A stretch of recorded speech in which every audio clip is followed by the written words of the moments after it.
Hello, this video is the third one from a series of three about examples of workflows to manage georeference data with the Autodesk AEC collection, especially with InfraWorks, Civil 3D, and Revit. I am Vincent Fredon, Technical Specialist Autodesk for France, and the manipulations shown in those videos has been created with my colleague Stéphane Balmain, also Technical Specialist Autodesk for France. To illustrate manipulations, we have selected the example of the layout for a building on a parcel in its context.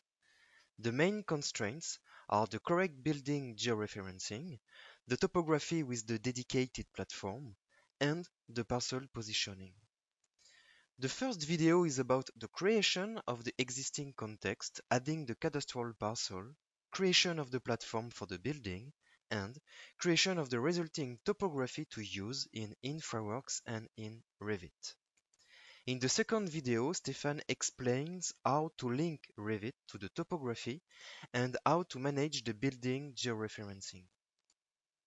The video number 3 is about data aggregation in the InfraWorks context and how to enrich the proposal for a better rendering, facilitate communication, and increase stakeholder buy-in. What are the manipulations illustrated in this last video? This video is focused on InfraWorks. All the manipulations are made from an InfraWorks model created in Model Builder. The model builder used is illustrated in the video number 1 of the series. A new proposal will be added in the InfraWorks model. It's very useful to create options for the project. In the new proposal, we are going to replace the default ground surface with a more accurate one. The Civil 3D surface created in the video number 1 with the building platform will be added in the InfraWorks model. The georeferenced building will be imported in the context, and we will look at the final rendering after some improvements of the model with InfraWorks tools. This tutorial video begins with the InfraWorks model created with Model Builder in the video number 1. InfraWorks is not only for rendering, it's also a powerful tool to analyze the content and to create and edit entities. It's easy to turn on the contours with elevation values and check the topography. It's also possible to display the triangles to check the density of the points, which are the vertices of each triangle. In the project area, I know that the ground near the river is flatter than the ground from Model Builder, and I want to replace the ground surface with a more accurate one. I've downloaded free data from the French Geographic Institute. This kind of public data libraries exist in most of the countries and are very precious to improve InfraWorks context in each region in the world. Before the replacement of the ground surface, I create a new proposal. A proposal is a copy of all the model informations in the same database. This is very useful to do important manipulation, keeping a previous stage, for example, to create a site layout variant. The name of my proposal is 1 Topo BDLT 75 because it's the name of the ground data provided by the French Geographic Institute. A simple drag and drop manipulation of the ASC file is enough to add the new ground data to the data sources of the InfraWorks model. The data configuration step is mandatory each time new data is connected to a model. For this ground data, InfraWorks knows that this file format is for terrain definition, but I have to set the coordinate system, and after validation, the new ground entity is added to the InfraWorks model. The next step is to explain what's the nature of this terrain definition and what is its priority. Is it the topography or a subsurface layer? Is it the main ground for all the model or for a part of the model? All those settings are done with drag and drop and activation or deactivation in the Surface Layers panel. The result is a new ground for the model. The contours show that the elevation is more realistic on the area of the project and also along the river. We have now a more accurate context.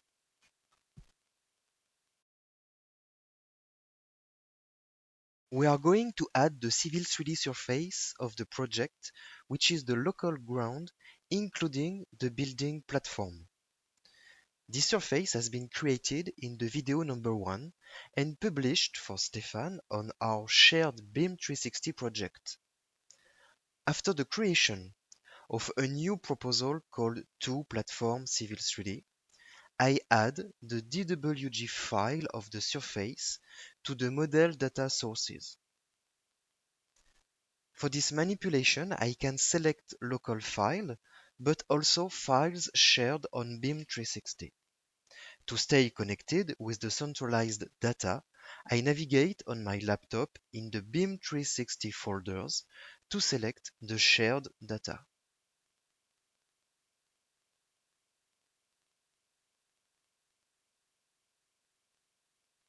I select the final surface object among the Civil 3D surfaces to be added in InfraWorks.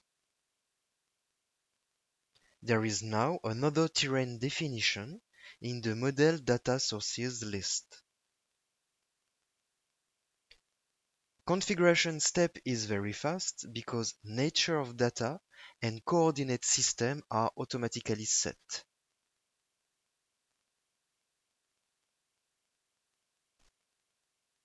In the surface layer panel, I keep active the existing ground and the civil 3D surface, and I place the civil 3D surface at the top of the list. InfraWorks will automatically merge those two surfaces, giving the priority to the civil 3D one.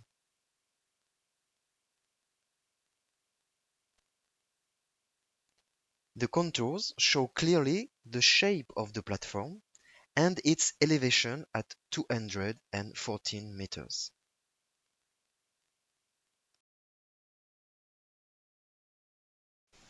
Now we are going to add the cadastral parcel in the model and the building envelope created in the video number 1.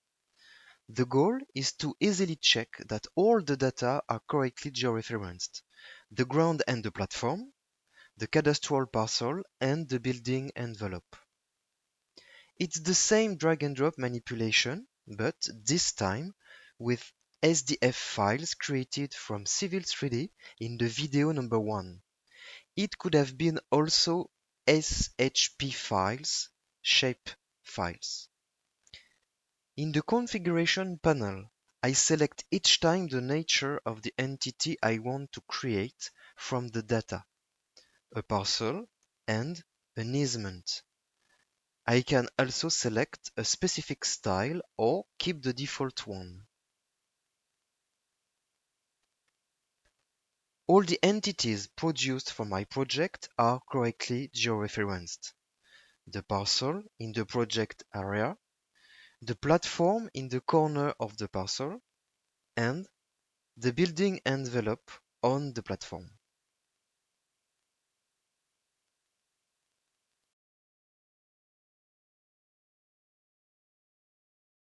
Stefan has finished his georeferencing manipulations on the Revit model and, using BIM 360, he sent me an alert to tell me that the last version of the Revit file is ready to be used in InfraWorks. The manipulations are detailed by Stefan in the video number 2 of this series.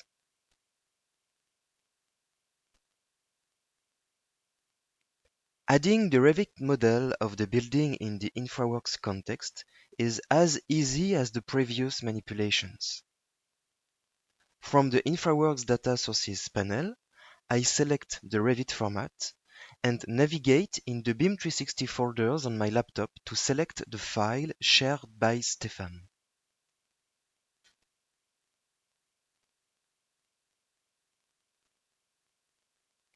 A new building entity is added in the data sources list of the InfraWorks model.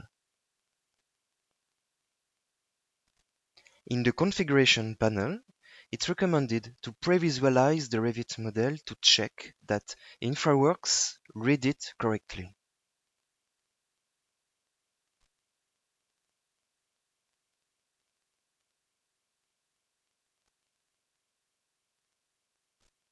The specificity of this manipulation is that the Revit base point coordinates must be added manually to get the building modelization on the correct location.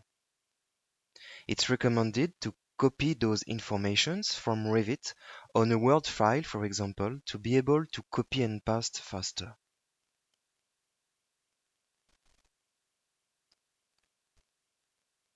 Information needed are X, Y, elevation, and rotation compared to north.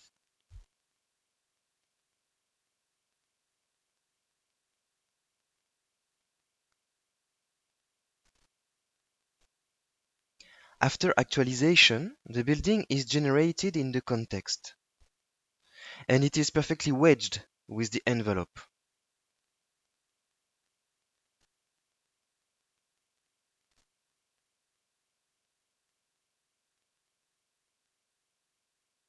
That means that the Revit model coordinates are the good ones, and that there won't be any ambiguity about the localization of this building model and all the entities of the site layout in the BIM workflow for this project.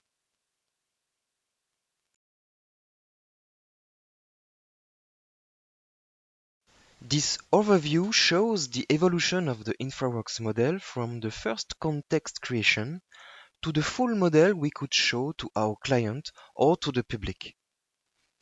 It shows also what is possible to add to a site layout with InfraWorks tools: roads connection for access, parking, vegetation, floor material for each areas, etc. Each works phases could be aligned with specific proposal of the InfraWorks model to help the communication and to explain with visual support what will be the main works sequences.